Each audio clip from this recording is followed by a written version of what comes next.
Right. Welcome, everyone, to our fall kickoff workshop here at the Ignite Hub. My name is Chris Stevens. I'm a career coach. I work for a nonprofit organization called Career Catchers, and we are partnered with the Ignite Hub at Montgomery College to bring you these workshop series, as well as some other services, which I'll talk about at the end of the presentation. Um, got a lot of good information for you here today, and we do want this to be interactive. So if you do have any questions, please, raise your hand if you're in person or if you're on chat.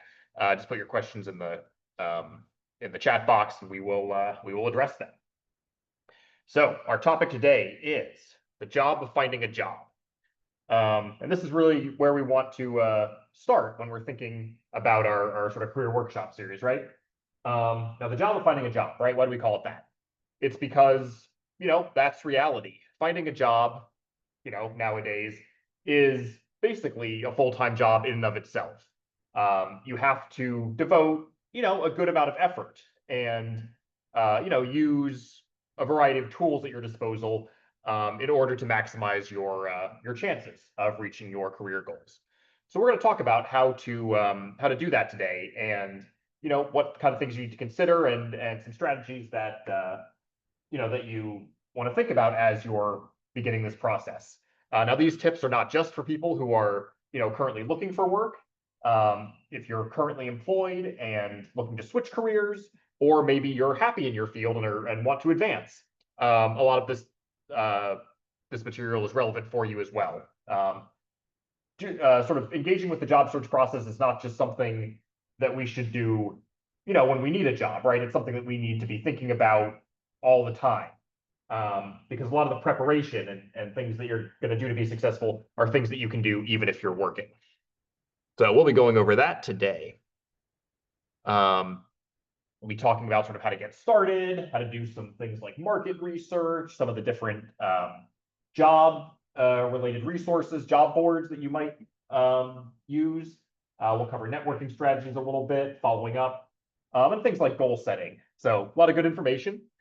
This is an overview, but if you do have any specific questions or would like some more detail, please feel free to ask, and we can discuss it. So, getting started. The very first step that we will do when searching for a job is, figuring out what we want to do. That is the very first question that we're going to ask ourselves. What is something that I am interested in doing, right? What kind of career path do I want to pursue? That is the very first question that we are asking ourselves before we get into resumes and cover letters, networking interviews. First, it starts with us, right? We have to assess ourselves and figure out what it is we want to do. So self-assessment is the first step of any job search process. A lot of times I do think people overlook it, right? There's a lot, it gets sort of pushed aside in favor of resumes, training, interviewing. But if we don't sort of get this right, it doesn't really set up a good foundation for all the rest of it. So the first thing to do is to really look at ourselves and do these self-assessments. We want to think about, first of all, what do we want to do? What are our interests? But also, what are our skills, right? What do we have the knowledge to be able to do?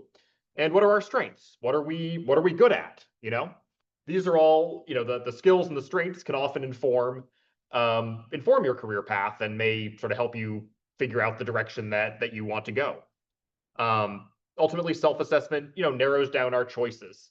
I get a number of people, who I work with, and I say, okay, what do you want to do for a career? And they say, oh, I'm open to anything. And that's great. It's always good to have your options open, but that doesn't really give us a good starting point, right? We need to narrow that down and actually choose, one or two or several tracks to really focus on, because that's going to help us, be most effective in our search.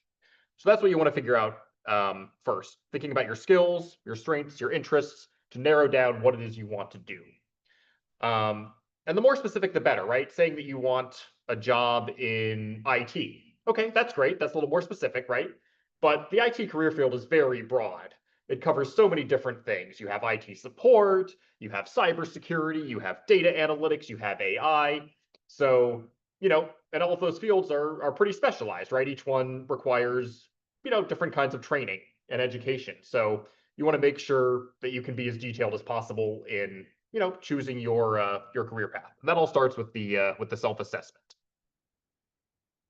Fortunately, there are some tools to help you. It is totally fine to come in and not really have a good idea of what you want to do. That's okay. And a tool that can help are some career assessments, and you can find any number of these. Two of them I like to use are the O*NET Interest Profiler.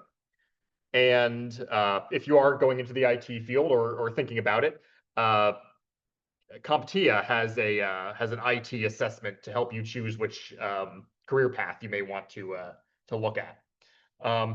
And the thing about these career assessments, we will get to O*NET in a little bit, but these are both based on interests, right? What is it that you really enjoy doing? It doesn't focus so much on, can you immediately pick up, this career? Do you have the training for it? It's more, is this something that you would enjoy, or do you have some skills already that might be transferable to the to the IT field? So these are often a good place to start to sort of generate some ideas and get the process started if you're not sure where to begin.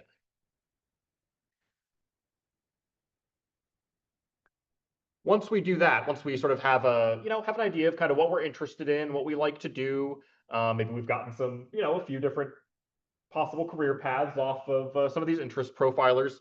The next step is we start getting a little more specific. It's great to have sort of a destination in mind, but we need to know how we're going to get there. And that's where setting goals come in. Setting goals is the next step in the career process. You're at point A, you want to get to point B, we need a plan for how to get there.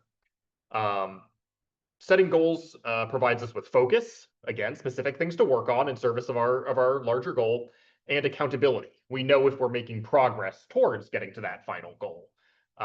It's not just something that, I'll get around to it when I have the time, or I think I'm doing the right thing, but I don't really know. Setting goals can help us sort of cut through all of that confusion and help us stay on track. And we'll get into goals in a little bit, but you're going to want to set both short-term and long-term goals. Where do you see yourself? And again, what are the shorter steps, the more the things that you can sort of complete immediately to start getting there. This is also where you want to start thinking about your requirements a little bit too.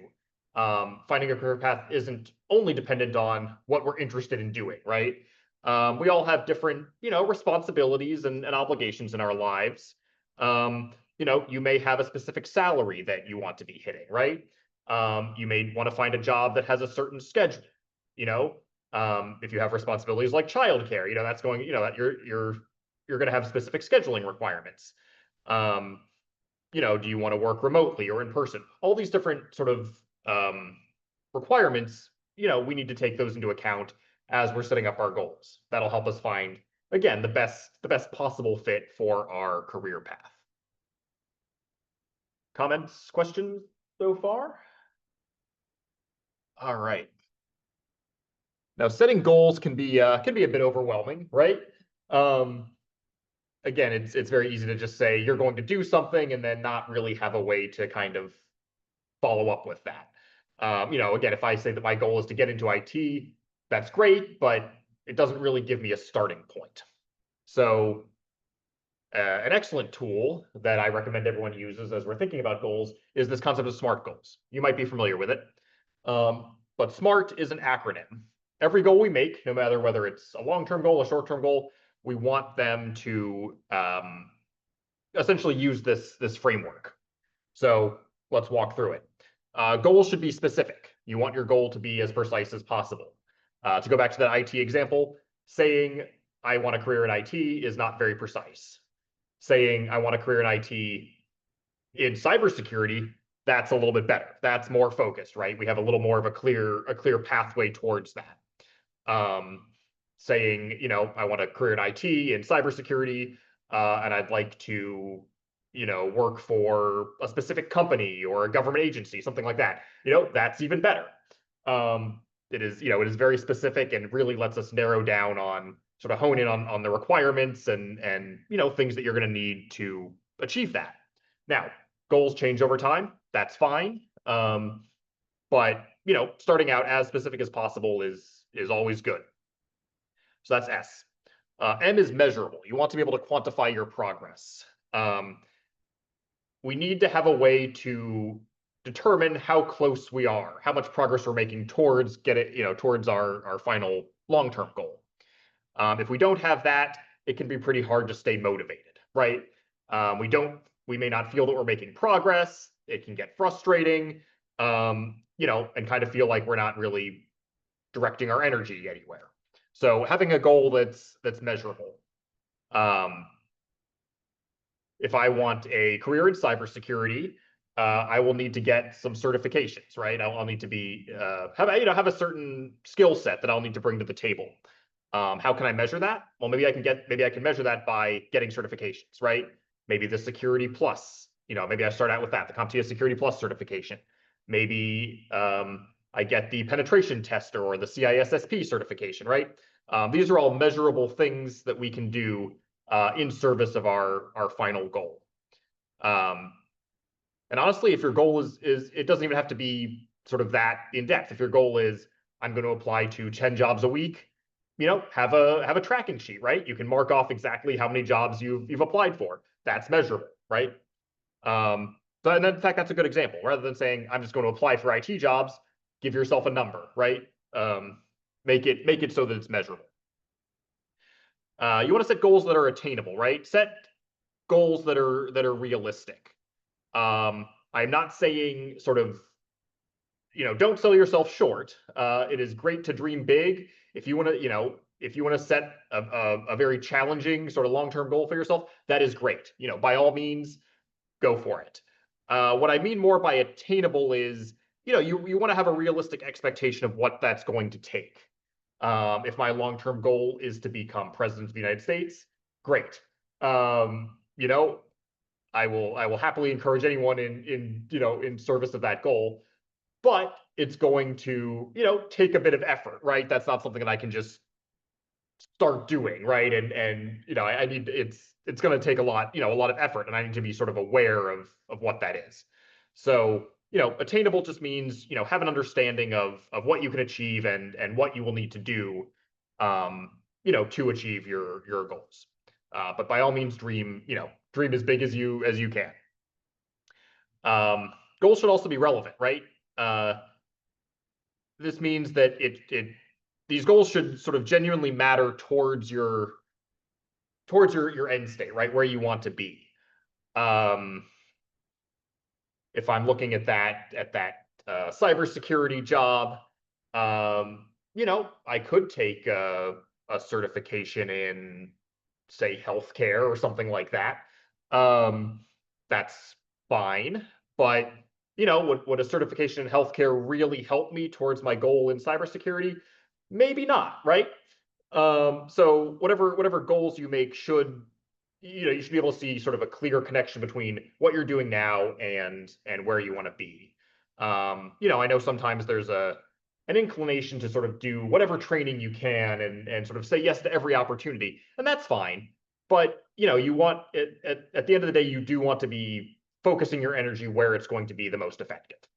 So any of your goals should be relevant. You should be able to see from point A to point B where they fit in. Finally, T, you want your goals to be time-based. We need to give ourselves deadlines. Again, it is very easy to say, well, I want to accomplish X, Y, and Z, and I'll get to it at some point. If that's the case, it's probably going to take longer than we think, right? Because we're not really holding ourselves accountable. Saying that we're going to do it tomorrow, tends to add up. So we want to give ourselves deadlines. Again, these deadlines can change. Life happens, our goals shift. That's fine. The important thing is to have some kind of deadline in the first place. So, I want to be a cybersecurity professional in 2 years. So, within those 2 years, I want to get trainings, I want to complete an internship, get some experience, blah, blah, blah, whatever it is. You want to give yourself a deadline to accomplish something. And again, it's fine if it changes, but at least this will sort of keep you motivated and keep you accountable as you move through your, career search and head towards your ultimate goal. Comments, questions on SMART goals? All right. So now that we've sort of done the the goal setting and the sort of self-assessment, the next step is getting information, right? Preparing for the job market. And again, this is something that you should be doing no matter if you're currently working or if you're just starting out. The job market is always changing. There's all sorts of new trends, and you want to be aware of that, right? That's only going to help you. Think of AI, for instance, right? That's been a very big change in the way a lot of industries do business, and a lot of companies are pivoting, to incorporate more AI. No matter how you feel about it, that is a trend. So, if you're in the IT space, that is something to at least, know about, right? So now we're at the Ignite Hub, so I use IT examples, but whatever field you're going into, you should know, some basic stuff about it. What is the demand likely to be? Is your field growing? Are there likely to be a lot of openings in the future? Or maybe not so much, maybe there isn't going to be a lot of demand for it. Maybe it's going to hold, relatively the same. And all of that information comes from our market research. So I mentioned O-Net before. They have that interest profiler, but they are also a great resource for this exact type of job information. To stop my share for a moment, and I'll show you an example. So this is O-Net here. There are many other resources, but I find that O-Net is a great place to start. Let's think of an example here. We're gonna put IT support, just keeping with our IT theme here. So you can see under IT support, a lot of different IT careers come up under a lot of different names. We have computer network specialists, computer user specialists, information security engineers. So you'll kind of have to figure out which one you're looking for. But let's go for this first one, computer network support specialist. You can see some of the different job titles here. Again, if you're not sure where to start or what you should be searching for as you're looking for different kinds of jobs, this is a great source right here. I might only be searching for computer network specialist, not realizing that, systems specialist might also get me what I want, right? Or network technician. O-Net shows you the sort of typical job duties and responsibilities that you are likely to encounter in this work. Every company is different, of course, but this is a good sort of overview of what you're likely to do. It also shows you a lot of the sort of commonly used skills in this field. That doesn't necessarily mean you need to go down and master all of them. Again, every company is different, but this gives you a good sort of sense of where to start if you're thinking about upskilling or, taking certain classes to improve your marketability. This is a great way to sort of figure out what you might want to look into. You can also, now we sort of talked about market research. So and I know it does give us some options for different like training institutions and things like that. But we're going to go down all the way to the bottom here, and we can see wage and employment trends. And this is pretty important. So this does pull from national data. We can see that sort of on a national level, this particular role, this computer network specialist, has a projected growth that's faster than average, right? It's going to grow 6 to 8% between by 2033. That's pretty good. There's going to be around a predicted 12,000 openings sort of nationally. Again, that's good to know. But we can also break it down a little more, right? We can look at Maryland here. I'm going to do this first, Maryland. And we can see it broken down in the state, right? So, Maryland looks like it might grow a little faster than average, right? And it has about 1,000 predicted job openings. This is all good stuff to know if you're trying to decide what kind of field you're getting into. We can also find wage data. A lot of times on job applications, you're going to be asked, what are your salary requirements? And that's something you should know anyway, as part of your self-assessment and those requirements we talked about. Here it gives us an average of, what you might expect to earn, based on where, on where you live. We can see that Maryland sort of skews a little more, there's a wider range of salaries here than there are nationwide. So, Maryland, probably not a bad place to be, looking at something like this. So a lot of good information here. Again, certainly not the only source, but this is the type of market research that you want to be aware of as you're doing your job search. Now, computer network support specialist, we can see it's tagged as having a bright outlook. That's great news. But if you are in a field that doesn't have that bright outlook, that's fine. It just means you may need to be a little more creative and sort of take extra steps to make yourself stand out so that you have, a better chance of pursuing a career in that field. It's all about just, getting the information, right? Knowledge is power. So let me go back to my presentation here.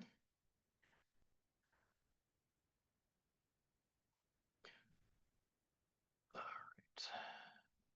So that's just an example. The Bureau of Labor Statistics also has some information, and the Maryland Workforce Exchange, you can find similar information as well. Those are also good resources. So step 2 is essentially research what it'll take to get your dream job. Comments or questions on that? All right. So next up, and this is an overview, we have a whole nother workshop on resume writing. But you want to start sort of getting your materials ready, right? And that means a resume and a cover letter. We're probably not going to go too deep into it, but essentially the key to success with resumes is, tailor the resume towards what you're looking to do, right? A resume that sort of has all the keywords and is really focused on the job types that you're applying for is going to stand out more than sort of a generic resume that, gets sent all around, right? And isn't very specific. The more specific, the better. Again, reviewing job descriptions for keywords, really thinking about how your experience sort of translates into what the job is looking for. These are all things you want to do to stand out. Some jobs require cover letters. A lot of times it's optional, but if you do get the chance to submit one, I recommend it. It certainly doesn't hurt. And a cover letter is used to basically just further market your skills. It's not a rewrite of your resume. A recruiter already has that, but you can really sort of provide specific examples and really showcase your interest in a specific role or company.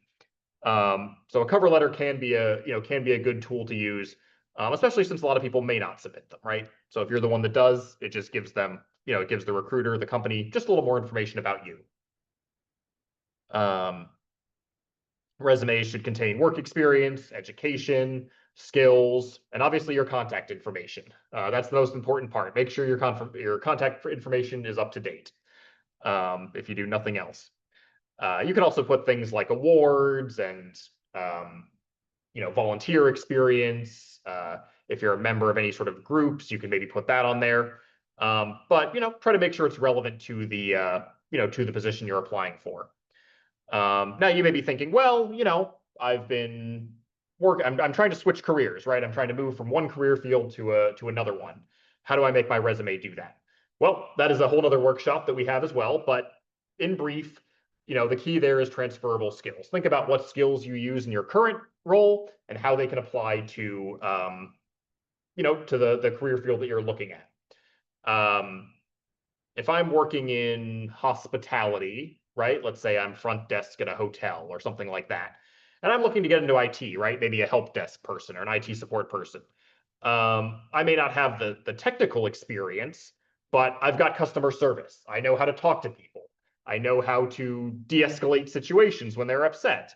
And, if you're working at a help desk, you're going to deal with a lot of frustrated people, right? So I'm already bringing those people skills in with me, right? That's a transferable skill. And that's important, right? The technical stuff I can learn, I can take certifications, but that interpersonal skill, that can be a little bit harder. So, don't don't count yourself out. Even if you don't have any direct experience in a certain career field, you probably have skills that are relevant to it. And you just want to really think about that and make sure that all of that is reflected on your resume. It's okay to have sort of a master resume as well. A lot of people, have a lot of experience, and, if you're trying to keep the resume to 2 pages, it may not all fit. So really focus on just what's relevant to the roles you're applying for. But, make sure you have a list of everything that you've done so that you can, reference it as needed. And updating your resume is something that you should be doing pretty much all the time, right? A lot of times we may not think about it until we're actively trying to make a change. But if you if you update your resume sort of consistently, you're going to remember things better, right? You're going to, as you accomplish something, as you complete something, as you take on a new responsibility, learn a new skill, if you write it down, right there, you're going to have it versus having to think back over a few months, a few years even. Well, what did I do? What are my accomplishments? So doing it in the moment is going to get you a lot more detail, and you're going to be able to sort of, describe it a lot better. So that's something you should always be thinking about doing. That is a very brief overview of resumes, but any comments or questions on that? I'm happy to go into a little more detail if you'd like. What do you think about using AI to tailor your resumes? Yes. So actually, we will get to that. Hold on till the end, and we will do that. Short answer: it is fine, but AI cannot make a resume for you. It is a tool. It is not, and you will need to put in a fair amount of work along with the AI. But yes, we will get to that. That is a great question. So we've done our self-assessment. We've got our goals ready. We've identified a few career paths. We've got our resume ready. The next step is to apply for jobs. And there's a few different resources we can use for that. You're probably familiar with some of the more common job boards: Indeed, Glassdoor, Career Builder, Monster, things like that. And this isn't a bad place to start. Job boards shouldn't be your only strategy for applying to find work. I'm not saying they don't work, but it may take a little more time, right? If you're just relying on that. But they are a good way to see what's out there. I tend to use Indeed a lot. It's a good aggregator and shows me what companies are hiring and different things like that. My recommendation for using job boards is, use them for that first step, seeing what's out there, seeing what jobs are open. Go on Indeed, put in cybersecurity analyst, see who's hiring. Once you do that, I recommend then actually just Googling the company itself, right? You see a position open on Indeed, go ahead and Google that company. And I always recommend applying through their own career site. Indeed, and a lot of these similar job boards are good, but sometimes their information is out of date, right? They don't update their job postings as frequently as maybe they need to. So you may be applying for a job on Indeed, but it's already closed, right? And you don't want to waste that time. So use Indeed for a first pass. Head on over to the company website, see if the job is still open, see if they have any more information available on it. And I recommend applying through the company website. I think that tends to get better results. Again, all of these websites are good. Absolutely use them. But I recommend going to the source where possible. If you go to the website, you may even be able to find information for a recruiter, or and learn more about the company, right? That's going to be your next step anyway. So that's my recommendation for using some of these job boards. Places like Indeed and Glassdoor are also good because they can actually give you some of that market research that we were talking about earlier, right? They have estimated salaries for the different roles. You can find reviews for what it's like to work at some of these companies. So even if you're not just using it for job search, there's a lot of other information you can get there as well. LinkedIn's also a good run, right? It's primarily networking, but there are a lot of jobs that you can find posted on there too. I recommend having a LinkedIn profile. You don't necessarily need to be posting every day on it and doing a lot of engagement. If you want to, that's fine. You get out of it what you put into it. But at the very least, I recommend at least having an updated LinkedIn profile because, recruiters do check that. Even if you're not posting a lot, it's still another way for people to find you and sort of see what kind of experience you have and whether you might be a good fit. There are some other ones too, for IT jobs specifically. You have things like Dice and Stack Overflow. Flex Jobs is a decent site. They have a lot of remote jobs and things like that if you're looking for that. So there's a lot of different sort of general sites, but also industry specific sites as well. Again, we're using IT or at the Ignite Hub as an example, but you can find them in healthcare or hospitality, things like that. Comments or questions on some of these job boards? Okay. And yeah, the job boards themselves are pretty straightforward. You put in your resume, your contact information. Sometimes they may have you complete sort of a skills or sort of personality type assessment. But it's usually pretty straightforward. I will say one of the other sort of materials you should have along with a resume and cover letter is a list of references. While you may not need to present them immediately, at some point in the job process, companies will ask you for references, and you want to make sure you have that list handy. So, while applying online is primarily how your information is going to get to people and recruiters, it's not the most effective strategy for finding a job, right? You shouldn't only be focusing on just submitting those applications. Does it work? Absolutely. But if you're only sort of using that one tool, you're missing out on some other opportunities as well. And so another tool in your job search toolbox should be networking. That's the thing a lot of people talk about, and honestly, it can kind of be overwhelming, right? I think a lot of times when we think about networking, we think about going into a room and approaching a CEO or a recruiter or someone and trying to make a great first impression right away. And sure, there are events like that, networking events, but that's not primarily what networking is, I would say. Networking is pretty simply just talking to people. It's not always strangers, and it's not sort of just asking for a job, but it's working, it's talking with your friends, family members, coworkers, people that you sort of interact with in your regular life. That's where everyone already has a network, right? Even if we don't really think about it like that. And it's important not to overlook anyone in our network because you never know who they know, right? Maybe you're looking for an IT role and your friend isn't in IT, but a friend of his or a family member of his is in that field, right? He can make an introduction. So as if you sort of the bottom line for this part of the presentation on networking strategies is, everyone has a network, and it's important to take time to really think about who is in it, right? And you probably have more of a network than you think you do. So it can really help in the job search process. Outside of our sort of personal network, I'll call it, LinkedIn is a good tool as well. Again, you don't have to be cold chatting everyone and posting every day, but joining different groups on LinkedIn, right? Participating in some of those types of discussions. If you are associated with a college or university, joining an alumni group, right? All of those types of organization things on LinkedIn, that's a good source for information and both job opportunities and potential referrals. If you apply for a job on LinkedIn, you may also be able to, they may tell you who the recruiter is, right? That's sort of managing that job for that company, and you can reach out to the recruiter directly. It doesn't always work, right? Sometimes you're going to reach out and not hear anything, but a lot of times people do appreciate you reaching out and will take the time to chat with you. So LinkedIn is a good tool.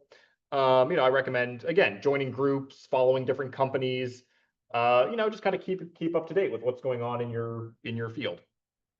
Great place to start. You can also join different professional groups, industry groups. That's a little more what we think of when we think about kind of networking events and stuff like that. You might have an IT professionals networking event or something similar, try to attend those. They may be in person, they may be virtual. But kind of get a sense of what the trade groups or the professional groups are in your career field, and try to get connected with some of those. It can even be informal, right? You can go on Eventbrite and look up IT professionals, and who knows, maybe there's an IT professionals meetup at Starbucks on Saturdays, right? Even something like that, if it's not sort of in a formal networking event, it still connects you with people who are, interested in the same things you are, and can be, resources. Volunteering is another great aspect of networking. It can lead to a job. I've had experience with that myself, but also it's a way to sort of, gain skills and experience, especially if you're trying to get your foot in the door somewhere. Even if you can't volunteer sort of in a specific role, it's still worth doing, right? Especially if you're not working at the moment, just because you never know who you're going to meet. I could be volunteering at a food pantry.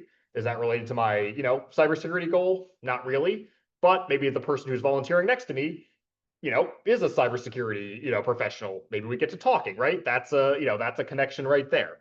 Now they know me a little bit, right?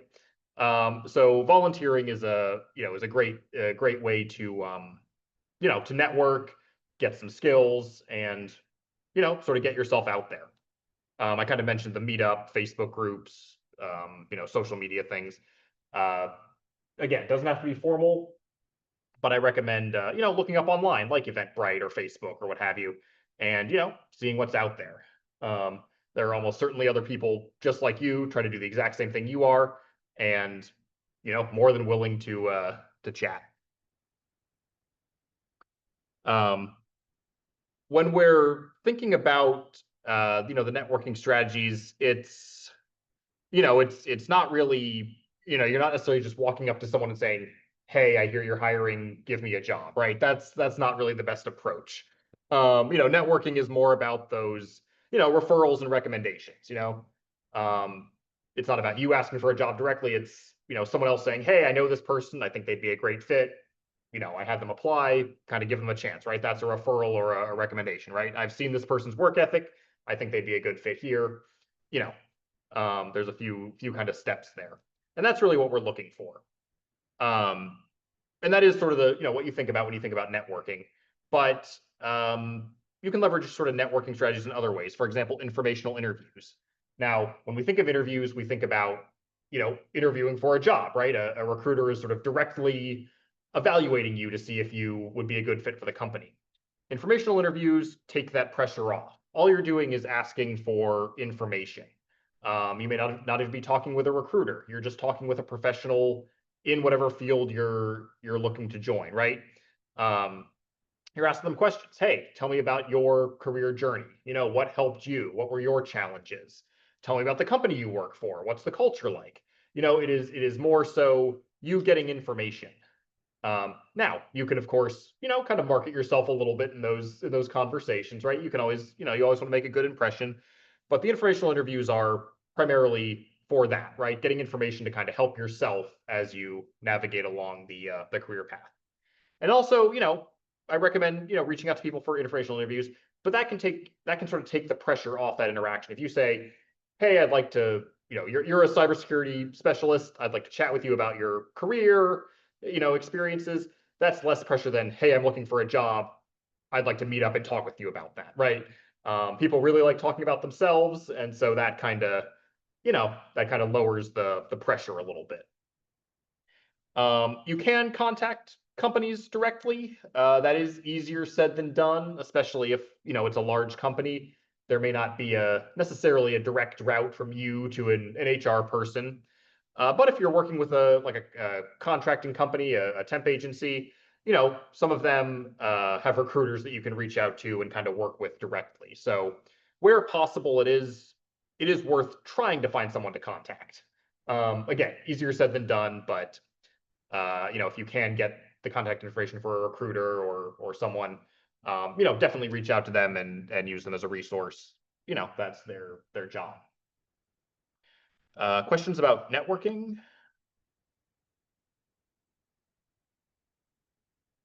All right.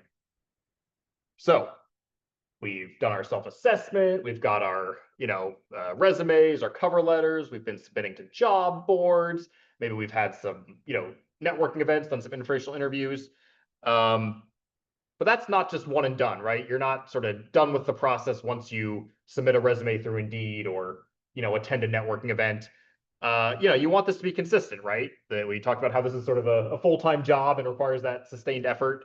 And that's where following up comes in. You always want to be following up with people during your job search. Once you apply to a job, if you can, find a way to contact an HR person, try to do that, right? Send a follow-up email. Again, easier said than done. Some of the big companies may not have that information.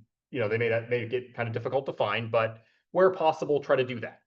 After you've met someone at a networking event, follow up with them. Hey, it was great to meet you yesterday. I really appreciated learning about XYZ. I'd love to, continue our conversation or, so you want to follow up with that. If you can, try to submit, try to follow up with a thank you note, a day, but between sort of 24 hours and a week later after submitting a job application. With like a networking event or even a job interview, I'd probably err on the side of, try to follow up the next day, right? That's going to be fresh in their minds. And following up does make a difference. Recruiters and hiring managers are looking at hundreds, if not thousands of resumes. All they see are kind of the name on the page. But if you're following up, right, if they also see your name on an email, maybe a phone call, right? That's gonna set you apart because you took that extra time to actually follow up, right? You're more interested in this position than all the other people who just submitted a resume. Following up is especially important after a job interview. You will probably have the interviewer or a HR person's contact information. Send them an email when possible. I have heard of people sending regular mail, physical letters in the past. And if you want to do it, that's fine. It certainly does make an impression. My only sort of caution on that is that it can take time, right? You don't want to send a physical letter that might take a week to get there. If they're going to make, if an interviewer is going to make a decision on who they're going to hire in the next few days, right? So I think an email is generally best. This should go without saying, but you don't want to stalk or harass the employer. The job processes can be frustrating, right? You might submit a resume and not hear back for a while. You might have an interview and not hear anything. And it can be tempting to kind of follow up and say, hey, what's the status? And that's fine if you do it once or twice, right? But you shouldn't be calling them every day. You shouldn't be spamming them, emails, right? That gets annoying. And whereas, one follow-up email is a positive impression. If you do it too much, that goes negative, right? So don't do that. Follow up pretty shortly after submitting that application, having that interview. Maybe do it a week or two later if you don't get a response, but after that, you've kind of done your part and it's on them. Part of this is also being aware of your online presence. So, social media is pretty common at this point, and we all like kind of showing off, but jobs and hiring managers, recruiters do look at social media. So, whatever your online presence is, make sure it's professional. That's not to say don't post on social media, but if you have a bunch of social media accounts or are pretty active on them, make sure you're aware of your privacy settings. Set it just so that your friends can see it, right? Make sure you know who's looking. I have had experiences where someone was offered a job, the company looked at their social media and then rescinded the job, right? It just wasn't a match from for what they saw. So it does happen. If you don't want a stranger to see it, either don't post it or make sure your account is locked down in such a way that that they won't see it. Any questions on that? All right. So we've sort of talked about the mechanical aspects of the job search, we'll say, right? Putting together a resume, sort of doing networking strategies, setting goals. But that's not the only part of the job search, right? There's this emotional, this mental side of the job search as well. And honestly, that's probably the most challenging part of it, right? That's where a lot of people get stuck with their job search. It's not that they can't write a resume or, have trouble filling out the applications or don't do well in interviews. It's dealing with sort of the mental pressure of the job search. And unfortunately, the realities of the job search, especially now, are that there is a lot of competition. You know, um, again, recruiters get hundreds or thousands of resumes, especially if it's a big sort of well-known company. You're going to have a lot of competition. Now that said, I think you should always apply, right? If you think you have a shot, if you think you're a good fit for a job, I would always apply, right? Some of the job sites like Indeed and LinkedIn, they show you how many other people have applied to a specific position. And that can be pretty discouraging, right? 100 people have already applied to this. What chance do I have? And you can't really look at it like that, right? The way you have to approach this is thinking, yeah, 100 people have applied, but I'm going to be the one that stands out, right? I'm confident enough in myself and what I bring to the table that I will be the one that stands out. For all you know, everyone else who applied, hasn't updated their resume like you have. They don't have the experience that you bring to the table. They're not as good as at interviewing as you are. So, keep that in mind, as you apply. It really doesn't matter how many other people have applied to a job. If you're the right fit, you're going to be the right fit. So that's what I would say to that. Nothing happens overnight. It does take a while, and this is frustrating, right? You might submit a resume and just not hear anything, right? You get ghosted. Or if you do hear something, it's a few months later. And that's unfortunately that is a reality. And you just have to you have to be prepared for that. You have to be aware that yep, these things take time. I may not hear back right away, but that's okay. I'm things are going, and I have enough other things to do in the meantime. I can update my resume. I can apply for other jobs. I can interview. I can prepare for interviews. All that kind of stuff. So in that time that it takes to hear back, there's always something else that that you can be doing. That's how I would sort of recommend kind of dealing with that pressure. And there will be disappointments, right? Rejection happens. That's just a fact of life. You are going to get rejected in your job search. It happens to everybody, literally everybody. And you can't take it personally. That's my biggest sort of takeaway there. Getting rejected for a job is not a reflection on you, especially because a lot of times you don't get a lot of feedback, right? They're just going to say we went with someone else, or the position is closed, and not say, well, you were missing this and this, or oh, you don't get that feedback. And so you can't take that personally. And the fact of the matter is, you don't know why you weren't selected. Maybe there was already someone working at that company who was, they hired internally. Maybe they didn't end up filling that job with anyone because of budget cuts. You never know, right? And the company may not tell you. So while it is disappointing and frustrating, any rejections you get during the job search are not a reflection on sort of how skilled you are, how educated you are, how, what a hard worker you are. It doesn't sort of take away from what you bring to the table. And that's important to kind of remember going in, because that will keep you, motivated as you go through this process. And finally, it is work, right? It is the job of finding a job, and you do have to approach this like work. A good amount of your, of your day, of your schedule should be, working on this process. Again, there's any number of things you can be doing, right? The networking, updating resumes, applying for jobs. There's always, volunteering. There's always something you can be doing, and you do need to sort of organize your schedule such that you give this the right amount of effort. The more you put into it, the more likely you're going to get good results.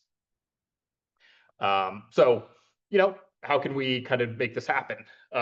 Understand the process. We kind of talked about that, right? It may take a while. It's going to be frustrating. And just know that that's kind of, what to expect, right? That's not going to be a surprise once you understand the process. Also, kind of understand where you are. Most job application processes follow roughly the same pattern, right? You find a job posting, you apply for it, you get an interview, maybe it's a phone screen. You might get called back for a second interview. They're going to ask for references. There's going to be a background check. Just kind of understanding what the job process looks like will help you know kind of how far along you are and what you need to prepare for. You definitely want to establish a routine. Again, it is a job, so set aside time in your day, in your week to really work on some of this stuff. And we'll talk about scheduling in a minute. Focus on what you can control, right? Oftentimes, again, we may not understand why we get the rejections, but that's not something we can control, right? We can't really control what a company is going to say about us. The only thing we can control is how we present ourselves. So as long as you feel like, you updated, you put together a good resume, as long as you feel like you answered those interview questions, the best way you could, as long as you, feel like you made a positive impression in a networking event, those are all things that we can control, right? We can't control other people's responses to that. And it's a lot of time and, or not time, but energy and sort of effort in focus. You can spend a lot of time and effort focusing on things you can't control and, not really getting anywhere. So focus on what you can control, and everything else will work itself out. Now, I know I've been saying this is a job, spend a lot of time on it, always be doing something. But part of this is focusing on yourself too. Just like, a job, we don't work 24 hours a day, right? So it's important to take a break and focus on yourself. Not everything you're going to be doing is job search related. If you go at 100% all the time, you're going to get burned out. You're going to get discouraged. You're going to be demotivated. So taking a break, focusing on something else is just as important, right? You want to sort of mentally recharge so that you can keep putting your best self forward. And finally, find support. The job search, because it can feel frustrating and discouraging, it can also feel isolating, right? But I guarantee you that there are other people going through exactly what you're going through and feeling exactly what you're feeling. You are not alone in this. None of us are alone in this. So, you want to go out there and find support. That's kind of, part of that is the networking. But even more than that, it's finding people who are in your corner, whether that's family, friends, a community group, whoever. It's even something like this, right? The fact that, that we have these monthly workshops that people attend, right? This is support. This is a group, right? So, just find, think about how you can get support as you kind of move through this process. Here's a sample routine. It is pretty important to create a plan, much like our goal settings, right? You want to create that schedule, that routine. And this doesn't have to be what you do, but this is a sample, right? Kind of broken down every day by days. You can, you start out by replying to emails. Maybe you submit some resumes to employers. Maybe you check your LinkedIn profile. Maybe you reach out to people for networking. It's not all the same stuff, right? You're not just submitting resumes. There's studying a new skill, there's updating a portfolio, doing market research, attending job fairs, right? You can vary it up, right? You're not only doing the same thing all the time. But the other thing about this plan is, half of it is the job search activities, but the other half is self-care activities, right? How do you recharge physically, socially, mentally, right?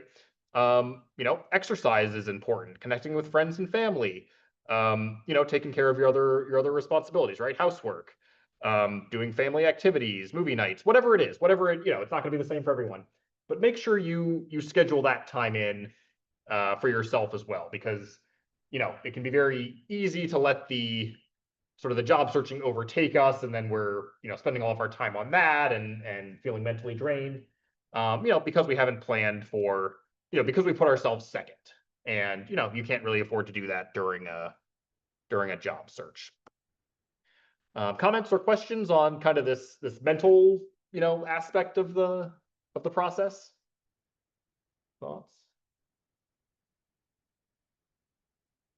All right, so almost to the end here, but I do want to come back to that question on AI. So that is a very common question nowadays is, what role does AI play in your job search?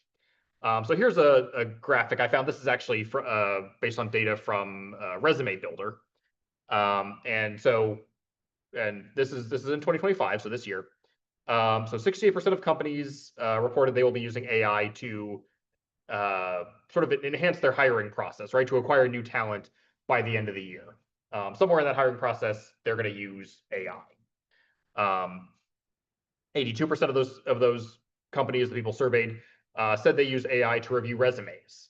We already have that to an extent right now. You have the applicant tracking software, the ATS systems, but that may be enhanced a little bit, right? That may become more prevalent. 64 said they'll use AI to review candidate assessments. So sometimes you apply for a job and are given an assessment, right? That could be sort of based on personality or behavior or how you would react to certain scenarios.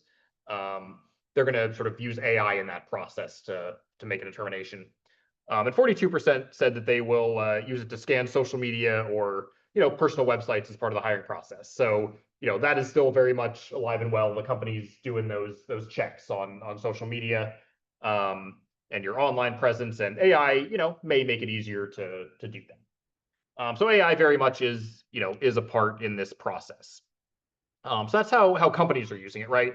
How can you use it? So the question was, can you use AI to create resumes and cover letters? The short answer is yes. Using AI to tailor your resume or cover letters for a specific job is fine. It is a tool like any other. You can absolutely use it to do that. You cannot have the AI sort of just make the resume for you. You can't say, I'm applying for this cybersecurity position. ChatGPT, make me a cybersecurity specialist resume. Resumes have to reflect you, right? They have to reflect your experience, your skills, and sort of a generic AI request just can't do that, right? The last thing you want is for incorrect information to show up on your resume or cover letters. You don't want to pretend to have skills you don't have or have experience that you don't have or have inflated, because that will get caught eventually, right? Probably at the interview stage. Anything you put on your resume, you do have to back up. Yeah. Yeah, think of the for hallucinations. Yes, exactly.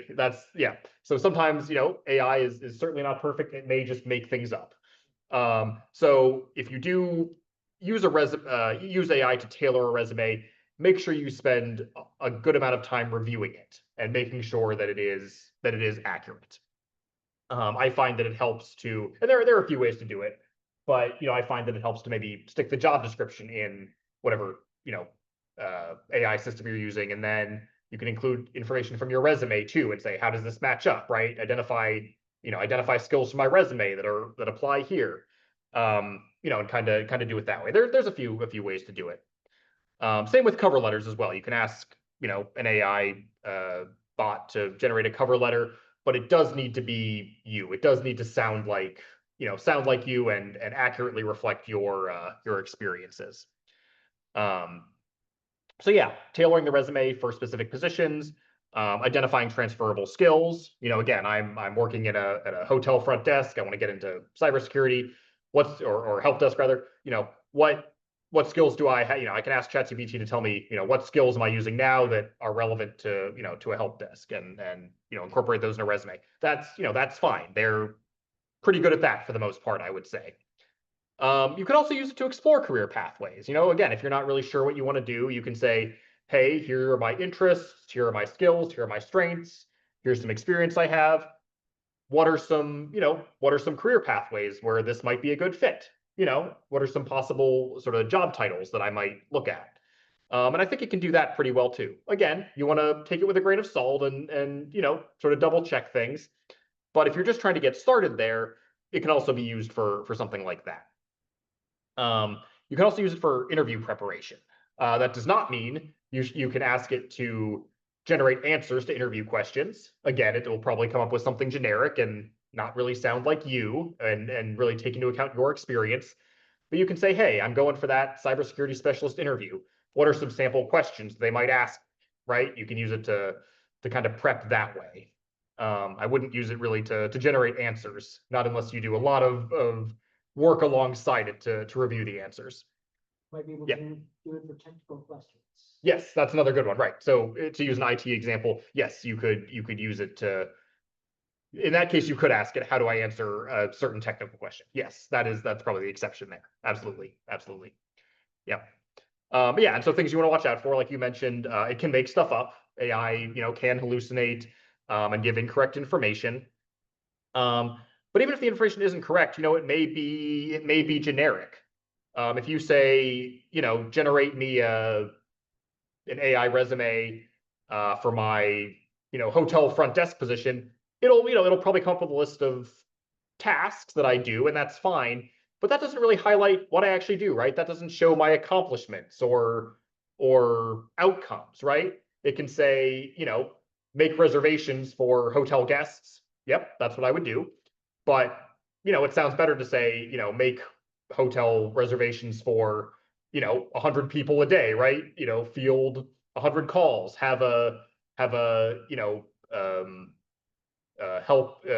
call center, help completion rate of 100%, things like that, sort of quantifiable outcomes and achievements that you have. Maybe I was employee of the month for customer service. And that's great. You definitely want that on your resume. The AI isn't going to know to do that unless you tell it. So, with the resume and cover letter, you want to make sure that you not only highlight what you do, but sort of what the outcome and the results are that you've actually accomplished. That'll really make you stand out. And the AI can't make that up for you. So, you want to make sure it's not, you're not just providing generic information. It's information that's tailored to you. Same with exaggerated skills, right? If you don't want to give the impression that you know more than you do. Again, that'll probably it's lying essentially, and that will get caught in an interview, right? And so be honest up front. You can always upskill and learn new things. But don't pretend to have a skill that you don't have, or let the AI present you as someone you're not. The other thing is just privacy concerns. There's some of the AI programs are kind of a black box, right? You don't really know what they're doing with that information. So you want to be some people are sort of conscious of that. And that is worth taking into consideration, right? Whatever AI sort of platform you use, you want to make sure you have a pretty good idea of how to handle that, right? What does it remember? What kind of information is shared? How can I control what it remembers or is shared? And all of them are slightly different. But just as an example, if I'm asking ChatGPT to tailor a resume, tailor an existing resume for this position, you can copy and paste the text of the resume, but I always leave out the contact information or any other kind of like personal information like that, just as a privacy safeguard. So bottom line, AI is a tool, but you are the one using that tool and supervising it, so to speak. So your role is quality control and making sure it actually says what you want it to say. Comments or questions on AI? Again, that's a very sort of brief overview, but all right. So with that, we'll start to wrap up here. Any final comments or questions on any of the information that we've talked about?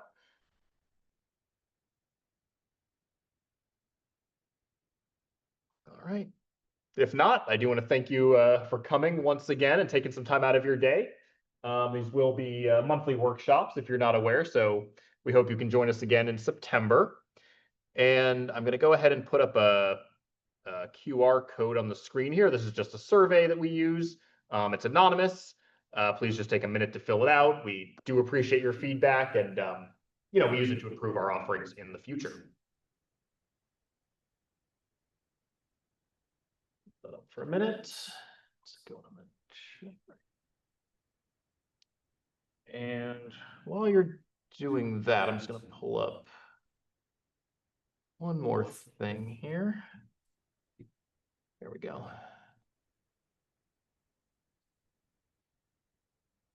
As I mentioned before at the beginning, my name is Chris. I work with Career Catchers, and we are partnered with the Ignite Hub at Montgomery College. I do want to draw your attention to the Ignite Hub. So it's a program for individuals who are interested in getting into the IT space, or even if you're already an IT professional, there's events for you there as well. We host the monthly career workshop series, just like this one. Our next one will be on September 9th, and it'll be on transferable skills. So we hope you can join us for that, either in person or virtually. There are also a number of other workshops as well. There's a fireside chat careers series that's focused on sort of IT career pathways. A number of different topics. There's a lunch and learn series where guest speakers come in and share their experiences and knowledge. And there's a wonderful IT career pathways workshop that is hosted that if you're not sure where to get started in the IT career field, I highly recommend this. This gives you a pretty comprehensive overview of all the different pathways you can take and and what you'll need to know. So take a look at the Ignite Hub website, ignitehubmc.com. We hope to see you at some of these events. And I think we'll wrap it up there. Yeah. Thank you all for coming.